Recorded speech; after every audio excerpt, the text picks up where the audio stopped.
اچھا یزید نے اتنا بڑا ظلم کیا، اتنا بڑا اسٹیج سجایا، کسی طرح اقتدار مل جائے. اقتدار ملا کتنا؟ یزید جو ہے اقتدار میں 3 برس 6 ماہ رہ سکا، بس 3.5 سال اسے اقتدار ملا، اور پھر اس کو کس طرح 39 سال کی عمر میں مر گیا. 39 ایئرس کی ایج میں، کیا عمر ہوتی ہے یہ.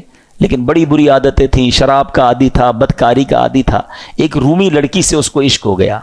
اس لڑکی نے اس کو جنگل میں بلایا، بیابان میں بلایا، اور جب خوب شراب کے نشے میں دھت ہو گیا تو اس کو خنجر کے وار کر کے یہ کہہ کر ہلاک کیا کہ تو بدبخت اپنے نبی کے نواسے سے وفاداری نہ کر سکا، مجھ سے کیا وفاداری کرے گا. اس کو مار کر وہ لڑکی چلی گئی. کئی دنوں تک کسی کو پتہ ہی نہ چلا. چیل کوے اس کی لاش کو نوچتے رہے. اس کے ساتھی ڈھونڈنے نکلے کہ یزید گیا کدھر. بیابان میں اس کی سڑی ہوئی لاش ملی، کھڈا کھود کر اس کو دفنا دیا گیا. یہ انجام ہوا ان ظالموں کا.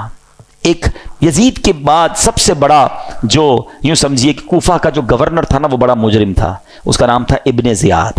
ابن زیاد کی بھی آپ دیکھیں، اللہ پاک کی کہتے ہیں نا، اللہ اپنی قدرت کے نظارے کیسے دکھاتا ہے. 10 محرم ہی کا دن تھا، 6 برس بعد 10 محرم کے دن ابن زیاد انتہائی ذلت کے ساتھ مارا گیا، اور اس کی لاش کو، اس کا سر کٹوا کر کوفہ میں مختار ثقفی کو بھجوایا گیا.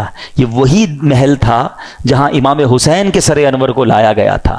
ٹھیک 6 سال بعد ابن زیاد کے سر کو لایا گیا. اب اس کا جب سر رکھا گیا تو ایک بڑا سا سانپ آیا اور اس کے سر کے اندر داخل ہو گیا. پورے محل کے لوگ ڈر گئے، کبھی آنکھوں میں جاتا، کبھی ناک میں جاتا. تو میرے پیارے اسلامی بھائیوں، یہ واقعات ان یزیدیوں کا انجام ہمیں بتاتا ہے کہ ظلم جو ہے نا وہ زیادہ دیر نہیں چلتا ہے. اگر دنیا میں آج بھی کوئی ظلم کر رہا ہے، کسی کا مال دبایا ہوا ہے، کسی کا حق دبایا ہوا ہے، کسی کی زمین پہ قبضہ کیا ہوا ہے، کسی کو ویسے ہی ڈرا رہا ہے، وہ یہ نہ سمجھے کہ یہ پائیدار ہے. ظالم کا انجام جو ہے نا وہ بڑا ہی عبرتناک ہوتا ہے. پھر دنیا تماشا دیکھتی ہے، اور مظلوم جو ہے اللہ اسے ترقی دیتا ہے.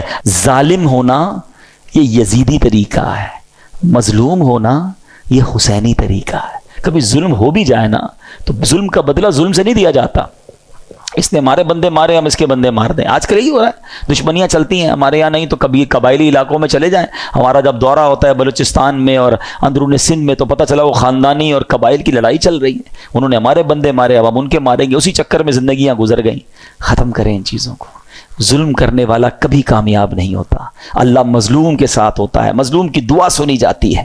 تو ہمیں اللہ ہمیشہ ظلم سے محفوظ فرمائے.